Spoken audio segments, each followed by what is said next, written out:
Grupo Parlamentario del PRI le damos la más cordial bienvenida a este recinto, secretario Herrera. Es un gusto contar con usted en este ejercicio democrático entre ambos poderes y saludo también a los subsecretarios que lo acompañan, al procurador y a todos mis compañeros hacendarios. En coherencia con lo que hemos venido expresando, quisiera decirle que estamos profundamente preocupados con la falta de crecimiento de la economía. Usted sabe, como nosotros, que eso no es bueno para el empleo, no es bueno para la prosperidad, ni es bueno para las familias mexicanas. Estamos creciendo por debajo de cero, lo cual dista significativamente del objetivo planteado por ustedes en los criterios generales de política económica que nos presentaron el año pasado, donde primero esperaban un crecimiento de entre 1.5 y 2.5% y luego tuvieron que bajar ya a entre 0.6 y 1.2%. Pero parece también que incluso tendrán que reajustar nuevamente porque estamos creciendo cero, reitero. Ya el INEGI acaba de dar a conocer el crecimiento de julio y es negativo 0.1%. Y el Banco de México en su encuesta especialistas la semana pasada ya también bajó la expectativa a 0.4%. Este nulo crecimiento, como usted sabe, secretario, implica el deterioro en otras variables, como el empleo, que ha tenido su peor nivel en 10 años, donde tan solo de mayo a junio caímos 258%, lo que significó la pérdida de 14.244 empleos, y al mes de agosto seguimos con un faltante de 35.916 empleos en lo que va de diciembre y junio de este año. La construcción, por su parte, registró el segundo trimestre de 2019 la peor caída en 17 años en términos anuales y suma ya 3 trimestres consecutivos a la baja. La producción industrial cayó 2.5% en julio contra el mismo periodo de 2018. La inversión fija bruta registró en abril su peor desempeño en 4 años. Ello significa caída en la maquinaria, en equipo y obras de construcción. O sea, malas noticias para la actividad económica presente y futura. Este año México cayó en el ranking de inversión extranjera 9 lugares, pasando del lugar 17 al 25, y esta caída es la más fuerte desde 2012. La minería disminuyó 5.6% en junio contra el mismo periodo de 2018, afectada en gran medida por el continuo descenso de la extracción de hidrocarburos. E insistimos, como lo hemos hecho públicamente en varias ocasiones, han habido varias decisiones que se han tomado fuera de la Secretaría de Hacienda y Crédito Público, es decir, sabemos que no han sido responsabilidad de la Secretaría que hoy encabeza usted, ni la que en su momento encabezó el entonces secretario Ursúa, pero definitivamente han afectado la credibilidad de los inversionistas nacionales y extranjeros en nuestro país, la certidumbre, el anclaje económico, las perspectivas de las calificadoras y, en última instancia, el crecimiento económico que genera empleos, o más bien la falta de crecimiento que deja de generarlos. En específico nos referimos a 2 decisiones de política pública. Primero, la cancelación del nuevo Aeropuerto Internacional de la Ciudad de México, lo que nos costó, según los cálculos más amplios, entre lo que se perdió y se perderá por pagos a los tenedores de bonos y fibras, a los contratistas, al crecimiento futuro del empleo, al comercio, a la inversión y al turismo, hasta incluso 2.9 billones de pesos. Es decir, la cancelación del aeropuerto, más la no construcción del mismo, que son 2 cosas diferentes, nos costó hasta 50% del gasto neto total para 2019.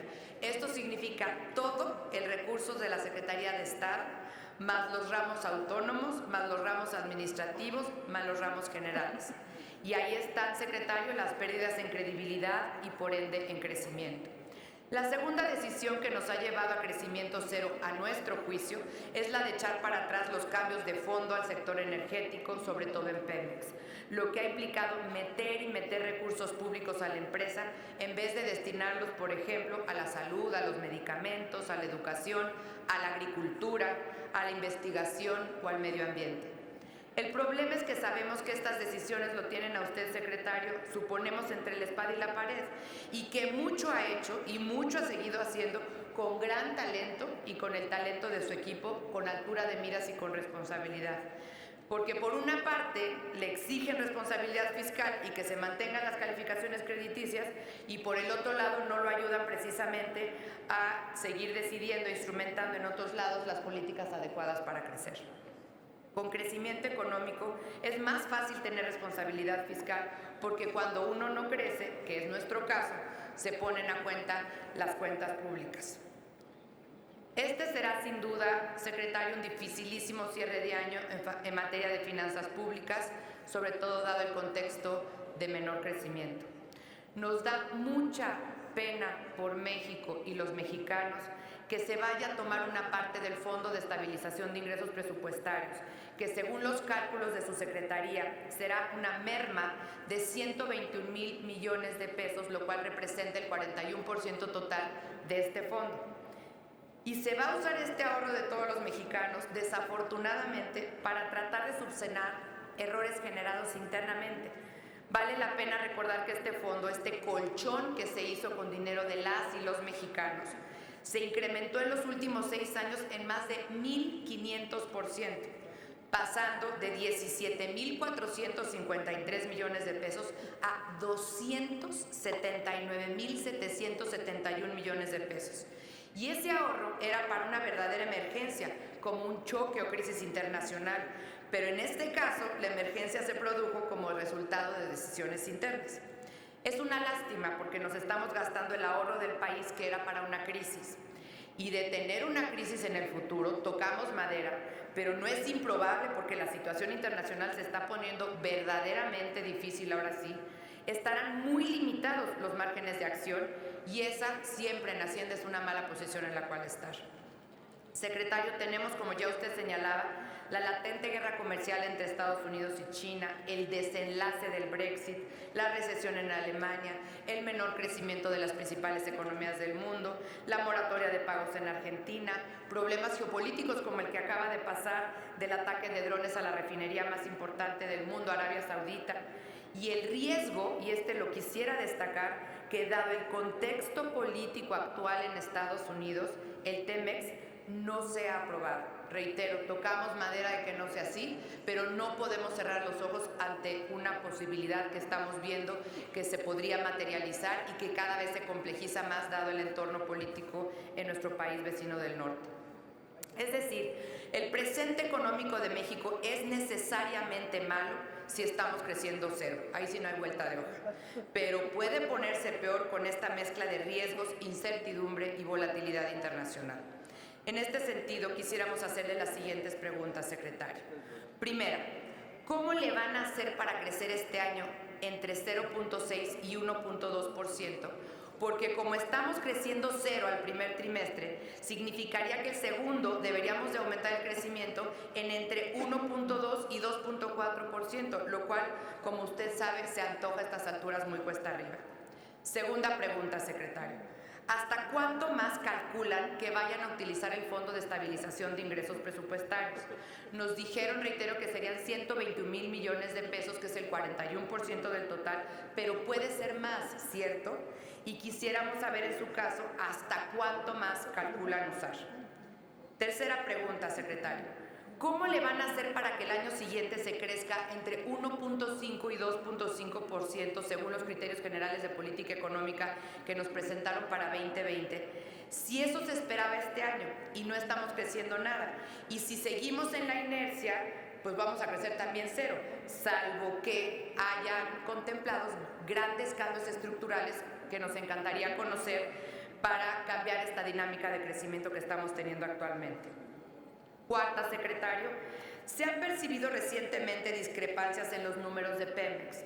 Por ejemplo, en la presentación de resultados al segundo trimestre de 2019, Pemex informó, y compañeros, que esto es muy importante, en su base de datos institucional, que su producción a junio es de 1,692 millones de barriles diarios.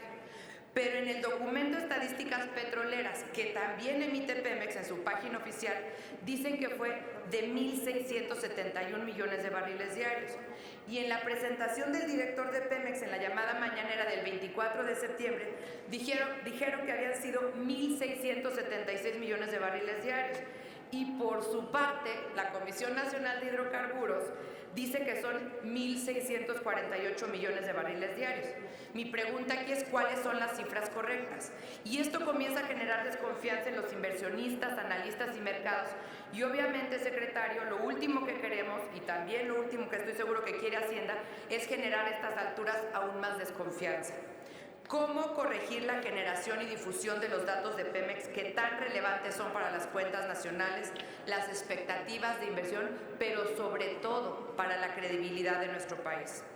Son 4 preguntas puntuales, secretario. Son preguntas que tocan el fondo de nuestras preocupaciones por la economía de nuestro país y por la economía en cada una de las casas de todas las y los mexicanos. Creemos y confiamos en usted. Tiene conocimiento y credenciales de sobra, eso lo sé. Desafortunadamente, el desempeño económico de un país no depende exclusivamente de la Secretaría de Hacienda, por más poderosa y transversal que es.